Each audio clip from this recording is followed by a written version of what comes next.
রাজনীতি করছেন তখন তো অনেকগুলো ভয়েসই থাকবে। আপনারা যেভাবে কথা বলেন অন্য আরেকটা পক্ষ সেভাবে কথা বলে না।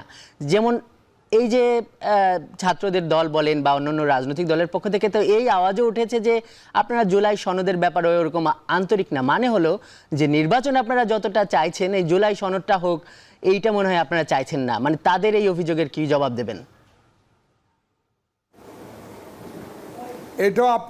এটাও আপনার একটা পরিকল্পিত প্রশ্ন। ফারুক ভাই আমাদেরকে যদি আপনি এইভাবে মানে একটা দিকে ফেলে দেন তাহলে তো সমস্যা।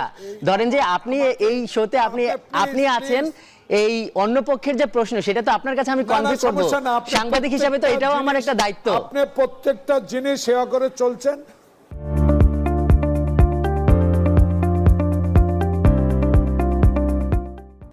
No no no please, you are not. আপনি একজন